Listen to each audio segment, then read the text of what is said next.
Let's talk about how social media empathy endangers sales conversations. Hi, everyone. I'm Marla Copal, and this is the Sales Pulse podcast, where we look at the architectural crafting of successful sales conversations. Today, we're going to focus on the biggest hidden problem in social media selling. Most sellers don't even realize when they're doing this, and they confuse being liked with being effective. Before I go further, be sure to like, subscribe for these weekly insights into your sales success. Let's get back to our topic for today, where sellers don't even realize that their intense need to be liked infiltrates their sales conversations and the loss of their effectiveness.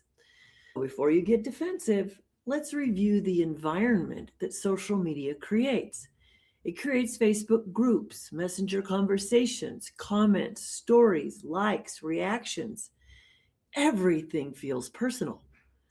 And because it feels personal, many sellers start managing the relationship emotionally instead of leading the conversation strategically. Leading the conversation with the intention to create mutual benefit for the time spent is a better sales focus, and it will take you out of that problem where you might get into too much socialization versus business. Without making distinctions between empathy and effectiveness, then your empathy could quietly work against making the sale.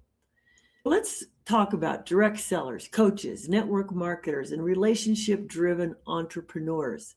You want to review your styles and your results to be sure you're being as effective as you can be. Most sellers are not just trying to sell something, they're trying to avoid rejection. Everybody might think they're in sales, but how many of you are out there trying to avoid rejection? Not the best strategy. And this is where sales conversations go off track very, very often. If you, the seller, want the buyer to feel comfortable, happy, connected, and safe, then you're being emotionally accommodating. So you'll over-explain, you'll over-agree, you'll over-support, you'll over-nurture. And that conversation slowly turns into an emotional babysitting conversation instead of a decision-making one. Now, if a buyer approached you, they do at some point want to make a decision. Be sure you don't take the conversation off track. Where I see this happen most is in Messenger. A buyer says, things are just crazy right now. And sometimes the seller who's working that conversation goes into emotional rescue mode. They say, oh my gosh, I completely understand. Do you? Or you need to take care of yourself first. Well, what kind of conversation did that just shut down? Or you say no pressure at all. They didn't tell you they were receiving pressure. Or I totally get it. Do you really? Let's look at this carefully. None of those statements are wrong statements. However, many sellers stop the conversation, the message right there. They're afraid that asking another question will feel pushy. So they emotionally retreat. If you're emotionally retreating, then that's something we can solve. You don't want your sales dying quietly in kindness. So that's the part nobody ever wants to say out loud, but I will. Social media created an interesting environment where sellers often mistake emotional maintenance for relationship building. Relationship building still requires movement. It still requires clarity on the part of the buyer and on part of the seller to understand the buyer. It still requires curiosity from the seller to better understand the buyer. And it still requires enough confidence on the part of the buyer to guide the conversation, to steer it in a direction that will support and allow the buyer to make a choice. Buyers don't respect sellers because they're endlessly agreeable. They like the sellers and trust the sellers who help them think clearly without pressure. And I know that sounds weird, but really, maybe we just go one step further and say they respect you because they think clearly without pressure. So let's shift needing like to being respected. Keep those distinctions in mind when you're creating any kind of a conversation. If you're doing performative empathy, you may not be getting the results you want. Don't start signaling how understanding you are. Instead, ask yourself what actually needs to happen for this person to make a confident decision. Now you're in a totally different framework. It's going to make a big difference for you. The first is emotional positioning. The second is sales leadership. You want to go for sales leadership.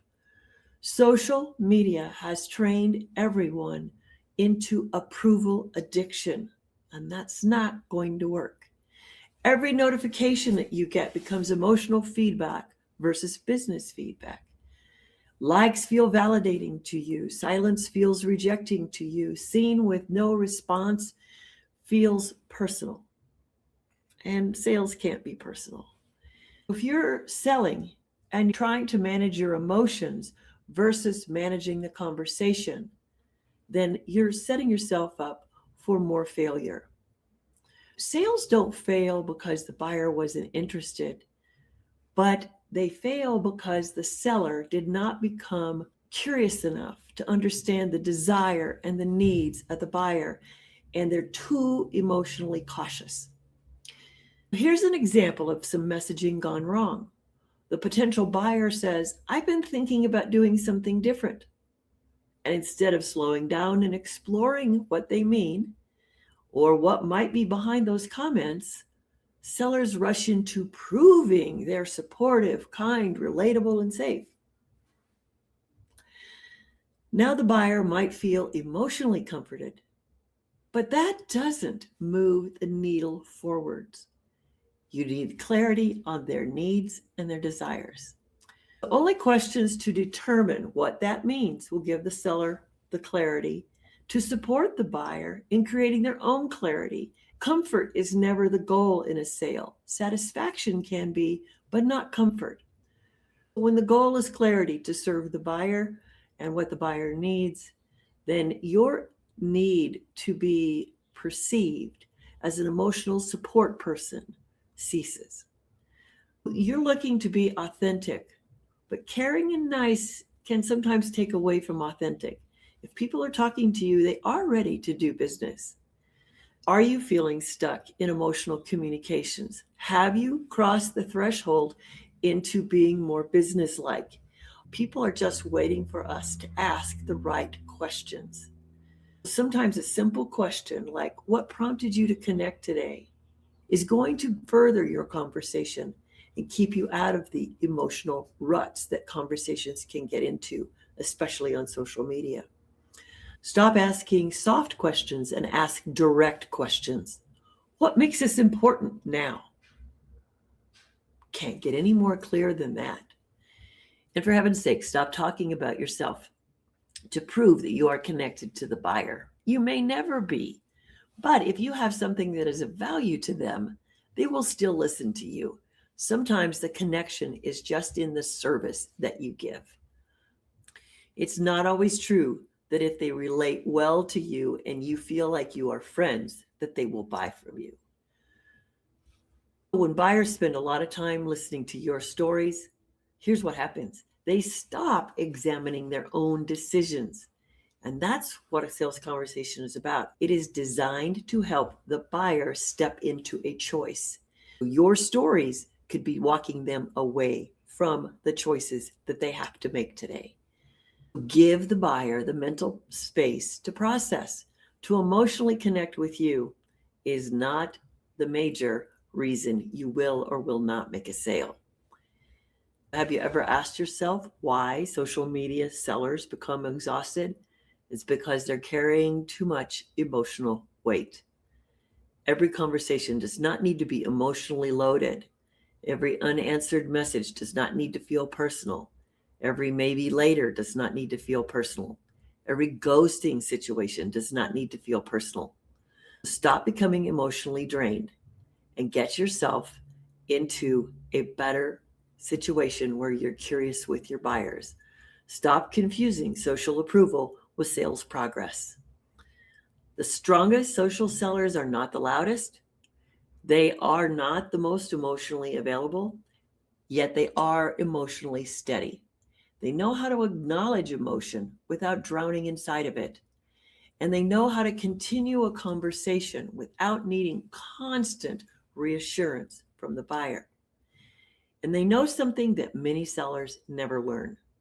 Being thoughtful does not mean you are passive. You can care deeply about people and still ask clear questions. You can be kind without emotionally collapsing every time a buyer hesitates. This is what we call maturity in sales. Buyers love that sense of stability from you, especially online. Social media is so full of emotional noise, it's no wonder that sales has taken this track. But the seller who remains calm, curious, observant, and grounded will stand out immediately. You don't have to perform empathy, you just choose to create clarity for the buyer. Think about this week.